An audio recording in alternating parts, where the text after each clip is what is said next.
selamat datang ke channel Seram Nusantara kami. Sebelum itu jangan lupa subscribe dan tekan butang loceng di sebelah kanan anda.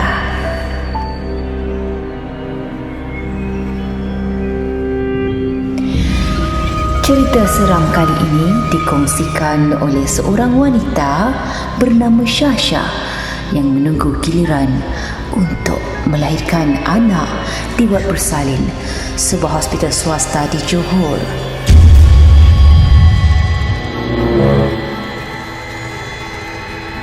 Peristiwa ini sudah lama berlaku dan ketika itu Syasha berada di wad hospital untuk melahirkan anaknya.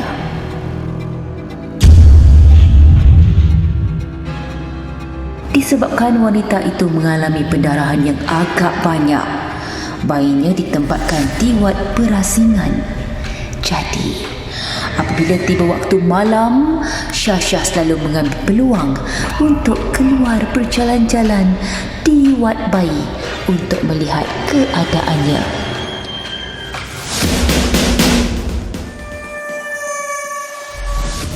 Dalam pada itu, kadang-kadang dia melihat ramai ibu-ibu lain yang keluar ke arah wad bayi ketika waktu malam, walaupun keadaan ketika itu sunyi sepi. Sehinggalah pada satu hari, seorang sister telah menegur Syasha dan menasihatkan agar jangan selalu keluar dari wad, apatah lagi ketika waktu malam. Ketika itu, wanita itu berasa pelik kenapa dia dilarang keluar, sebab selalu saja nampak ramai orang yang berlekar-lekar yang keluar di wad setiap kali dia ke kawasan wad bayi. Lalu Syasha bertanya kepada sister tersebut. Sambil menghela nafas yang panjang, sister tersebut memberitahu, kadangkala apa yang kita lihat itu bukanlah apa sebenarnya yang kita fikirkan. Sambil itu sister memberitahu Syasha bahawa sebenarnya di tingkat yang dia duduk sekarang itu cuma tinggal beberapa orang pesakit sahaja yang kebanyakannya terpaksa menjalani pembedahan dan tidak mungkin mereka akan keluar berjalan-jalan seperti yang dilakukan Syasha.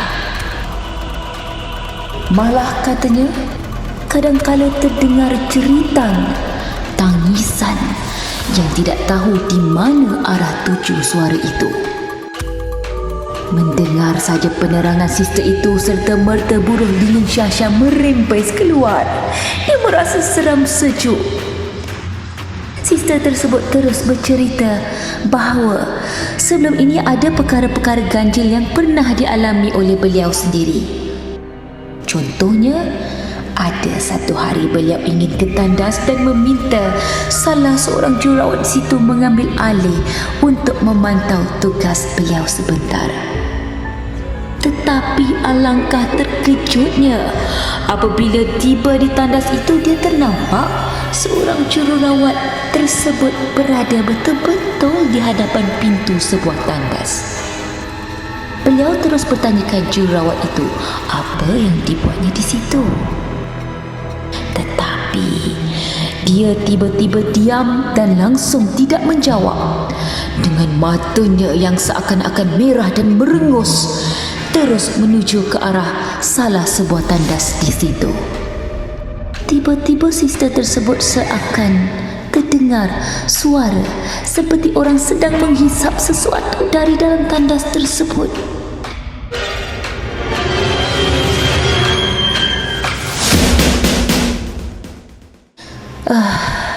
Rasa tidak sedap hati, beliau terus berlari dan keluar, dan sekali lagi beliau terperanjat apabila melihat jururawat tadi berada di kaunter dan sedang berbual dengan seorang jururawat yang lain.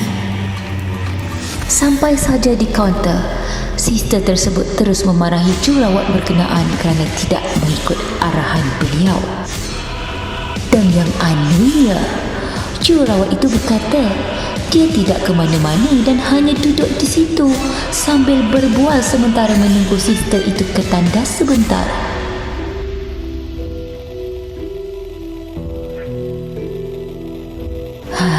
jadi persoalannya, siapakah dan apakah yang sebenarnya berlaku?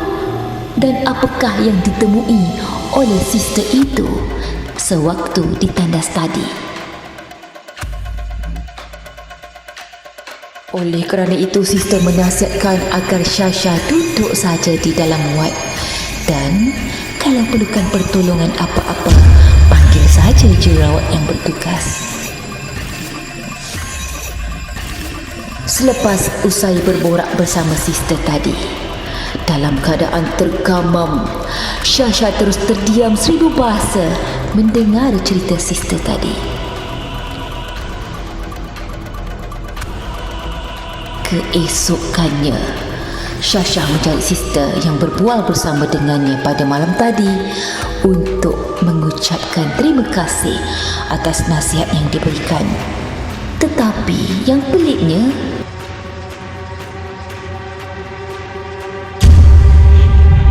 satu kelibat sister tersebut tidak dijumpai, dan sister mula bertanya di kaunter pertanyaan di dalam bilik bersalin itu, di mana sister bernama Mariam yang senam itu sering menjaganya di dalam wad bersalin tersebut.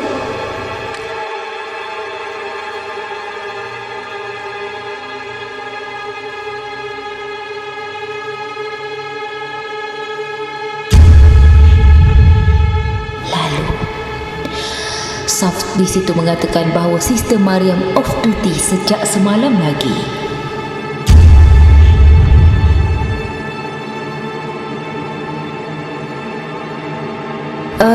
Pula lutut mula rasa longgar, bulu roma terus meremang naik, tengkuk pula tiba-tiba rasa ada angin yang menyapu.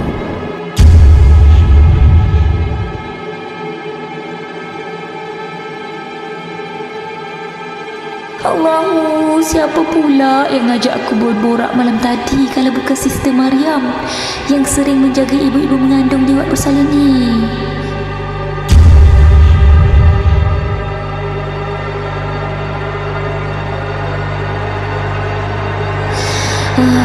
Lantas tanpa rasa ragu, mulut aku terus terkumat-kamit membaca ayat kursi. Lintang pukang bunyinya sebab susunan jadi berterabur. Lidah aku pula rasa kelu terus. Rengus hati Sasha.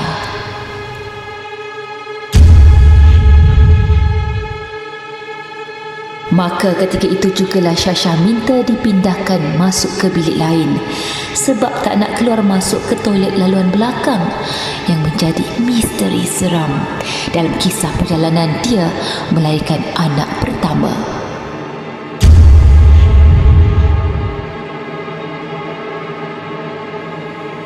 Malam itu Sasha tidak dapat melelapkan matanya dan tidur dalam keadaan lampu terpasang sehingga ke pagi. Rasa takut itu datang secara tiba-tiba. Walaupun sebelum itu Sasha tidak punya perasaan sebegitu. Semenjak daripada itu, dia tidak lagi keluar pada waktu malam, apatah lagi mahu berjalan-jalan ke wad bayi untuk melihat anaknya pada keadaan yang malam sunyi sepi.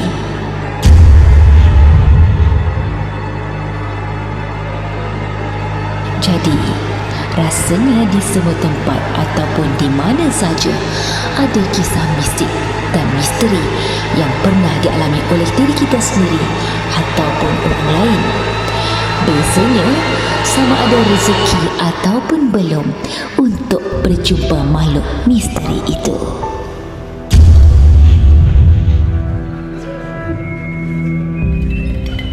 Sekiranya anda mempunyai cerita-cerita seram lain atau fakta berkenaan sesuatu tempat yang menyeramkan, anda boleh kongsikan pengalaman anda bersama kami. Sebelum itu, sekali lagi jangan lupa subscribe channel kami dan tekan butang loceng. Terima kasih.